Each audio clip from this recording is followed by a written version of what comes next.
et bienvenue à bord, je suis le capitaine Steffi Wolf et je vous embarque aujourd'hui pour une nouvelle vidéo, pâle. Alors pas n'importe quelle pâle, il s'agit d'un challenge que je vais suivre, un challenge que j'ai découvert sur Instagram, je ne sais pas s'il existe ailleurs. Il est créé par Pickwick. Je vous mettrai plutôt ici peut-être, mais si j'oublie pas, et surtout en barre de description le lien direct vers son Instagram. Et donc ce challenge a lieu du 1er septembre au 1er octobre et c'est lit tes reliques. Autrement dit, il faut sortir ses reliques de sa palle, ou les reliques de sa palle. C'est parfait pour moi qui ai une palle avec des reliques qui remontent, je crois, en 2015. Alors ça c'est plus pour la palle numérique. Mais évidemment en palle papier ça remonte sans doute à plus lointain, c'est même certain puisqu'il y en a un, c'est le premier que je vais vous présenter. Il date de quand je faisais mes études, on dira pas quand c'était mais vous aurez compris que c'était avant 2015. Alors donc c'est le premier item de ce challenge, c'est ton ultime relique. Mon ultime relique à moi c'est Level 26, le tome 2 Dark Prophecy de Anthony E. Zuiker.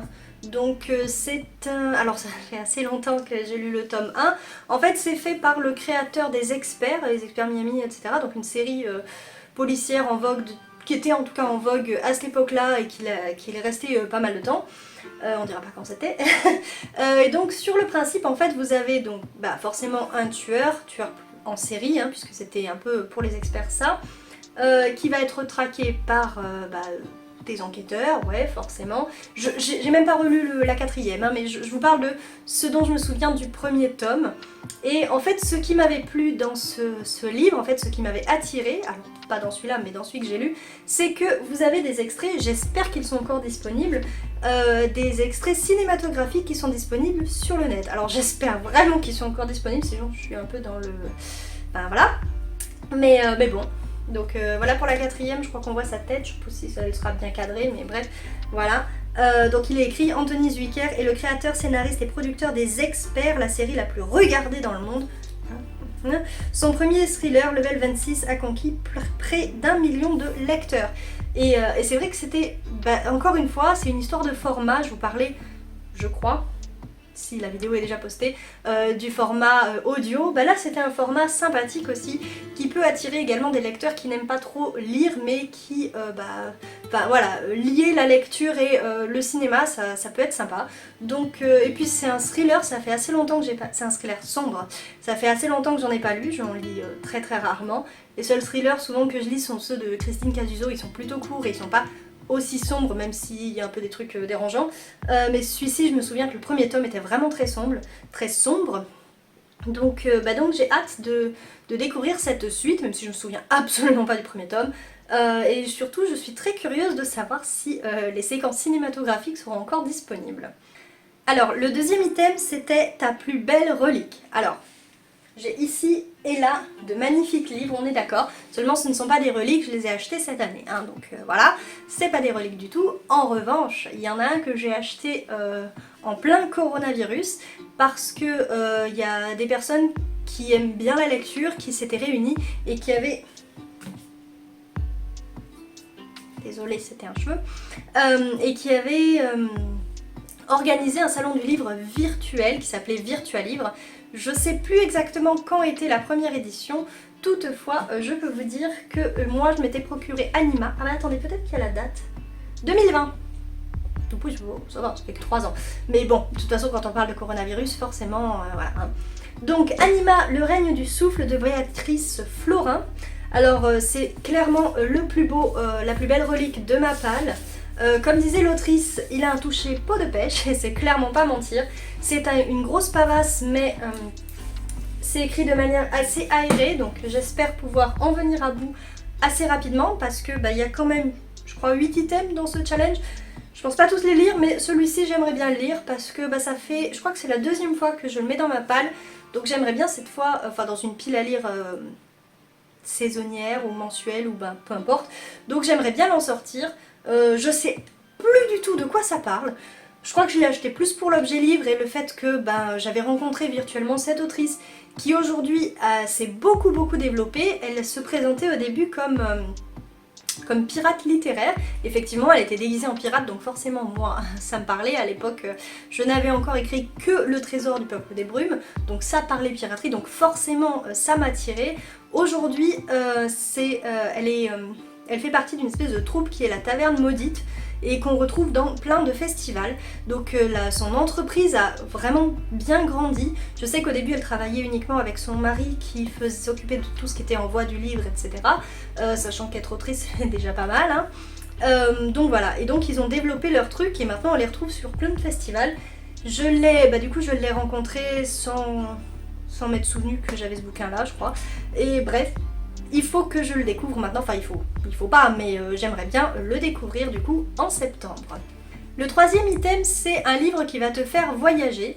Alors moi j'ai choisi Louis Le Gallou, le premier tome, Le Village du bout du monde. Je sais pas du tout si ce livre va me faire voyager, mais à partir du moment où vous avez le mot monde dans le titre, Le Village du bout du monde, j'imagine qu'il va falloir qu'on y aille à ce village. Donc je pense qu'on va y aller, donc je vais voyager, voilà.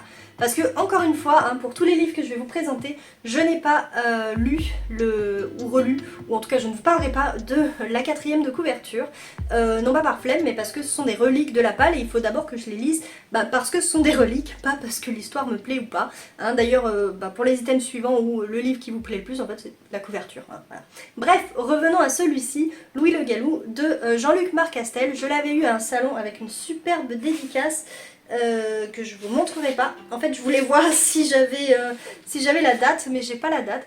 Je me souviens que c'était un salon du livre qui était pas très loin de Montpellier, donc quand même assez loin de chez moi, mais voilà, où l'une des autrices, Maria J. Romalet, m'avait présenté comme sa blogueuse attitrée, chose dont j'étais vachement fière, et voilà, et je me souviens avoir mangé avec les auteurs, dont Jean-Luc Marcastel, pardon, désolé, dont j'avais déjà lu un livre, donc c'est pour ça que je lui avais pris celui-là, et parce que ça parle de loup, évidemment.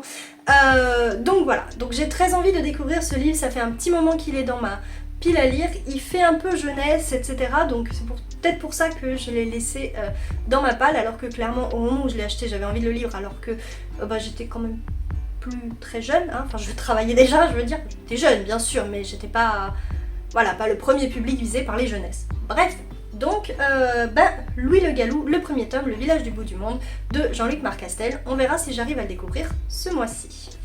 Pour le prochain item, il s'agissait du plus petit livre de ta palle.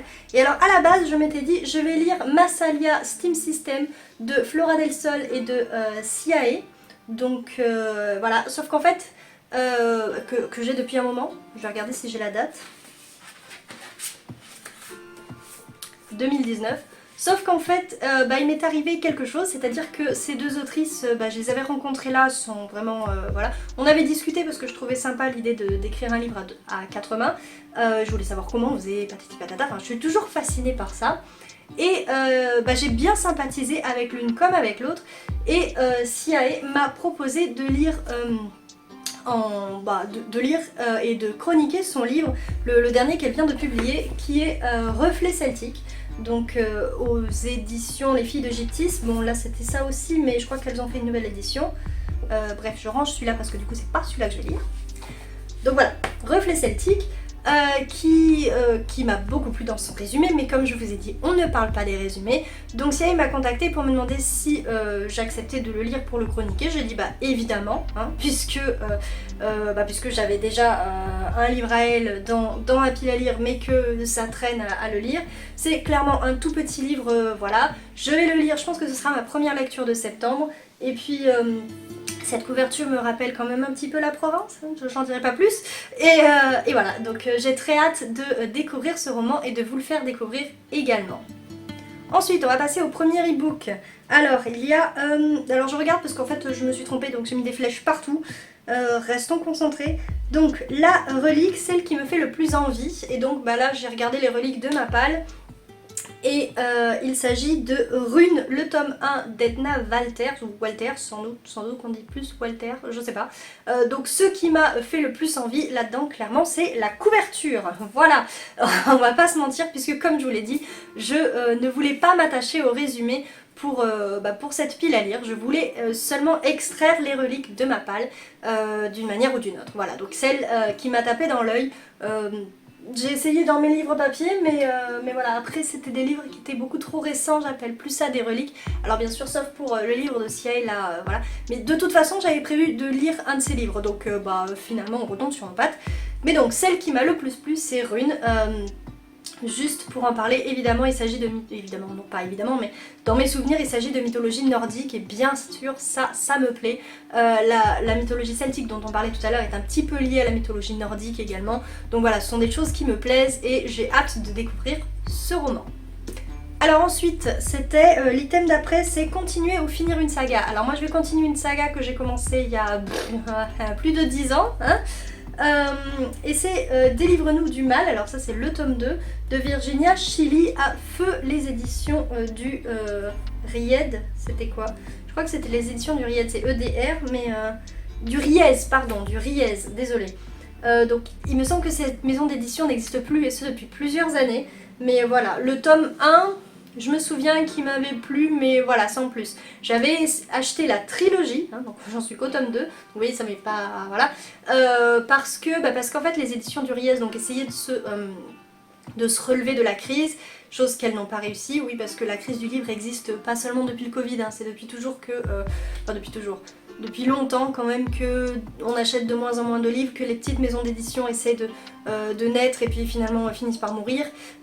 Voilà, le monde du livre est un monde un petit peu particulier, un petit peu difficile et donc les petites maisons d'édition ont bien sûr beaucoup de mal. Les grosses sans doute également, hein, mais voilà, chez les petites maisons d'édition, il suffit pas de renvoyer quelques personnes pour garder leur salaire, si vous voulez. En fait, si on renvoie une ou deux personnes, la maison d'édition, il n'y en a plus. Voilà pourquoi elle meurt. Et donc, ma foi, pour continuer une saga, pourquoi pas, Délivre-nous du mal. Peut-être que dans 10 ans, je lirai le tome 3, on sait pas, mais voilà, on verra. Alors, juste pour l'histoire, c'est une histoire de vampire, voilà. Il me semble que ce personnage est un vampire, il me semble pas, j'en suis sûre, mais un vampire un peu, pas à la Twilight du tout. Là, on n'est pas du tout dans la vibe Twilight, hein, dans du vampire sale, crade, méchant, mais quand même avec ce mini côté séducteur, donc c'est-à-dire séducteur au sens hypnotique, donc voilà. Moi les vampires quand même j'aime beaucoup ça, donc je vais essayer de sortir cette relique de ma palle.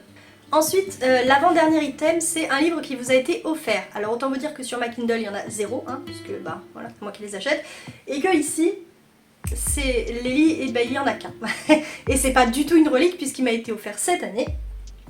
Il s'agit d'Ardiane Vulpea, L'île au serpent, le tome 1 de Mehdi Marion, donc c'est en auto-édition. Il m'a été offert cette année, alors il n'y a pas le... Ici, 2023, n'est-ce pas, hein? De toute façon c'est simple, hein. C'était à Grenoble qu'on me l'a offert. Philippe, tu vois, il est encore dans une de mes palles parce que j'ai pas réussi à lire en août, donc comme je veux quand même le lire, je le mets parmi les reliques de ma palle. Après tout, c'est le seul livre qu'on m'a offert et qu'il me reste dans ma palle. Donc pourquoi?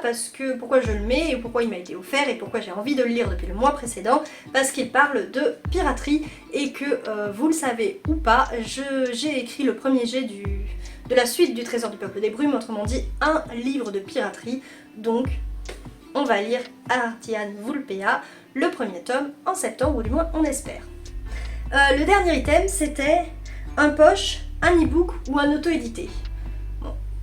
Je pense qu'on a déjà passé auto-édité, on a déjà passé e-book, il eût fallu faire poche, mais j'ai pas eu envie, j'ai envie encore de tirer un e-book de ma pile à lire virtuelle, qui est en plus en auto-édité, donc en fait on en a 2 sur 3, c'est pas mal, en même temps ça peut pas être poche et e-book, ouais non c'est pas possible.